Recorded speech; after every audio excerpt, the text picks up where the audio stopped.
আমাকে মান তুমি করো না। অনেক খেলা হয়েছে, এখন বাড়িতে যাই, দেখি বোনটা কি করছে।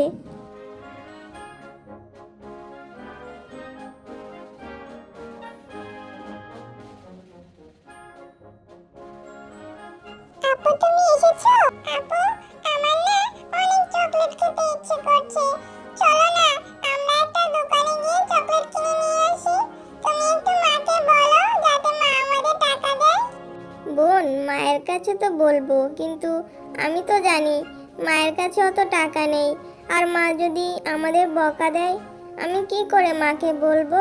আমার খুব ভয় লাগছে রে। ও আচ্ছা, তুমি তাহলে মাকে বলতে ভয় পাচ্ছো? আচ্ছা চলো, আমি মাকে বলবো, তারপর আমরা দুজন মিলে দোকান থেকে অনেকগুলো চকলেট কিনে আনবো।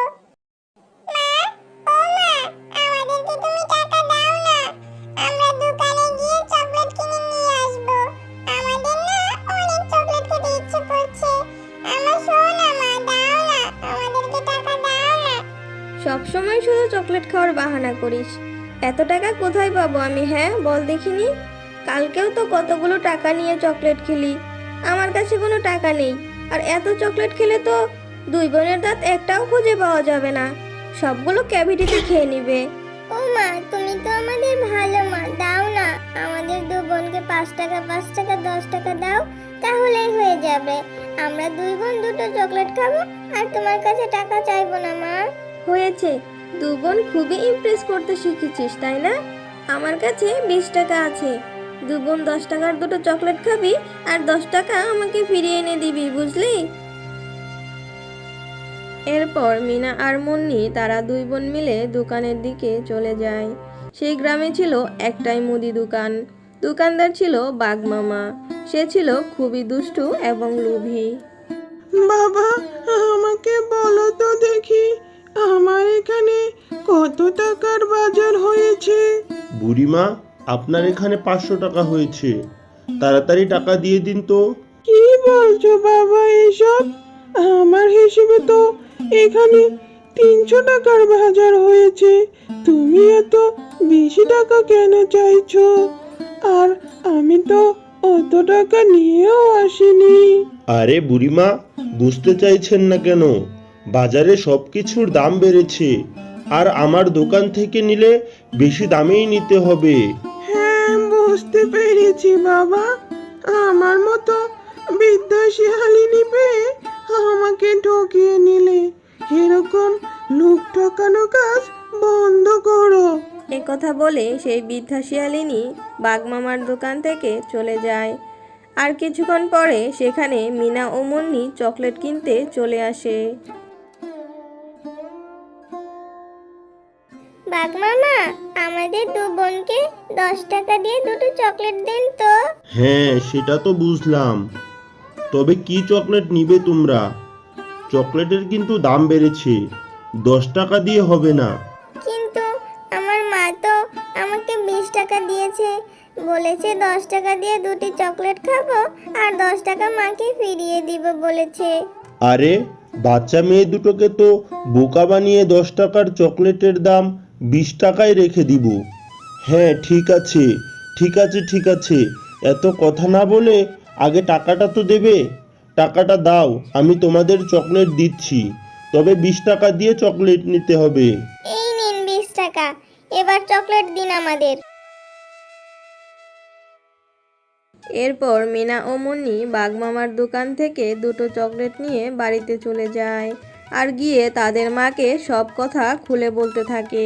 মা, আমরা দুই বোন দুটো চকলেট এনেছি, কিন্তু বাঘ মামা আমাদের কোনো টাকা ফেরত দেয়নি, 20 টাকাই রেখে দিয়েছে, বলেছে চকলেটের নাকি দাম বেড়েছে। তোরা ওই বাঘের দোকানে কেন গিয়েছিস? ওই বাঘ হচ্ছে একটা দুষ্ট পশু, উনি সবার থেকে দাম বেশি রাখে। ওখানে কেন গেছিস? গিয়ে তো ঠিকই 10 টাকার চকলেট 20 টাকা দিয়ে নিয়ে এসেছিস। আর কখনো ওই দোকানে চকলেট খেতে যাবি না, বুঝলি? আপু দেখলে, মা আমাদের চকলেট খাওয়ার জন্য কত বকা দিল। আমার আর চকলেট খেতে ইচ্ছে করছে না, আমি আর এই চকলেটই খাবো না। বোন, তুই রাগ করছিস কেন? মা তো আমাদের ভালোর জন্যই বলেছে। মার কাছে তো টাকাই ছিল না, তবুও আমাদের দু বোনকে চকলেট খাওয়ার জন্য 20 টাকা দিয়েছে, আর আমরা সবই খরচ করে ফেলেছি। আচ্ছা আপু, আমরা দুই বোন চকলেট দুটি না খেয়ে আমাদের উঠোনে মাটির নিচে পুঁতে রাখি, তাহলে এই চকলেট থেকে চকলেটের গাছ হবে, তাই না? এরপর মিনা ও মুন্নি তারা দুই বোন মিলে তাদের ঘরের উঠোনে সেই চকলেট দুটো রোপণ করতে থাকে। তারা সেই চকলেট দুটো মাটিতে পুঁতে রেখে ঘরে চলে যায়। আর সেই দিন সন্ধেবেলায় সেইখানে একটা পরী সেগুলো দেখতে পায়। এই বাচ্চা মেয়ে দুইটা অনেক আশা করে চকলেট দুটো মাটিতে পুঁতে রেখেছে।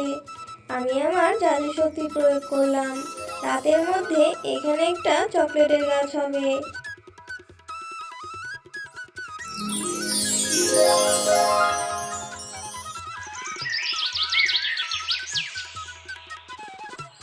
পরের দিন সকালবেলা মিনা ও মুন্নি তারা দুই বোন তাদের ঘরের উঠোনে চকলেটের গাছটি দেখে অনেক খুশি হয়ে যায়। খুশিতে আনন্দে নাচতে শুরু করে দেয়। মা, ও মা, তাড়াতাড়ি এইদিকে আসো, দেখো না মা, আমাদের ঘরের উঠোনে কত বড় চকলেটের গাছ হয়েছে। আরে হ্যাঁ, তাই তো, এখানে চকলেটের গাছটা কোথা থেকে এলো? আর এত বড় চকলেটের গাছ, কত দামি দামি চকলেট হয়েছে। এত চকলেট আমি তো জীবনেও দেখিনি, কি করে হলো রে এগুলো? মা, কালকে আমরা দু বোন মিলে যে চকলেট দুটি কিনে এনেছিলাম, সেই চকলেট দুটো আমরা না খেয়ে মাটিতে পুঁতে রেখেছি, আর সেই চকলেট দুটো থেকে এত বড় একটা চকলেটের গাছ হয়েছে। হ্যাঁ রে মা, এতদিনে আল্লাহ তাহলে আমাদের দিকে মুখ তুলে চেয়েছে। এখন থেকে আর আমাদের কোনো কষ্ট থাকবে না। এই গাছের চকলেটগুলো বাজারে বিক্রি করব, আর তোরা দু বোন এই গ্রামের সমস্ত শিশুদেরকে ফ্রিতে চকলেট খাওয়াবি, যাতে কোনো শিশুকে চকলেট খেতে দোকানে যেতে না হয়। এরপর মিনা ও মুন্নি তাদের মায়ের কথা মতো গ্রামের অন্যান্য বাচ্চাদেরকে ফ্রিতে চকলেট দেয়। আর তারা যখন চকলেট খাচ্ছিল, সেখান দিয়ে বাঘমামার বউ বাঘিনী যাচ্ছিল। আরে, এই শেফা শিয়ালিনীর বাড়িতে এত বড় চকলেটের গাছ কি করে হলো? আর ওর মেয়ে দুটো দেখছি অন্যান্য বাচ্চাদেরকে চকলেট খাওয়াচ্ছে। এটা তো গিয়ে বাঘকে বলতেই হবে, এই গাছের চকলেটগুলো আমার চাই। ওগো, শুনছো? ওই আমাদের গ্রামে শেফা শিয়ালিনীর বাড়িতে দেখলাম বড় একটা চকলেটের গাছ হয়েছে। সেই গাছের চকলেট ওর মেয়েরা গ্রামের বাচ্চাদের ফ্রিতে খাওয়াচ্ছে। চলো, আমরা ওর গাছের সমস্ত চকলেট চুরি করে নিয়ে আসি। এটা তুমি কি বলছো বউ? এর জন্যই তো কোনো বাচ্চারা আমার দোকান থেকে কোনো চকলেট কিনতে আসছে না। আজই ওদের গাছের সমস্ত চকলেট চুরি করে নিয়ে আসবো, আর আমি বিক্রি করে কোটিপতি হয়ে যাব। এরপর সেদিন রাত্রিবেলা বাঘ এবং বাঘিনী মিনাদের গাছ থেকে চকলেট চুরি করতে থাকে। এমন সময় সেই গাছ থেকে একটা শব্দ ভেসে আসে। দুষ্টু বাঘ, তোরা চকলেট চুরি করতে এসেছিস? আজ তোদেরকে ঘাড় মটকে দিব।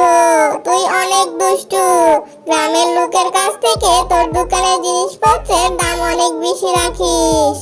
আজকে তোকে ঘাড় মটকে মেরেই ফেলবো, দাঁড়া। ওরে বাবা রে বাবা, এ তো দেখি পেতনি। এই চকলেট গাছে পেতনি থাকে। আমার ঘাড় মোটকে দিও না, আমি আর কোনোদিন দোকানে কারো কাছ থেকে বেশি দাম রাখবো না। আমাকে ছেড়ে দাও, বাঁচাও, মেরে ফেললো। পালাও, জলদি পালাও। ওরে বাবা রে বাবা, পালাও।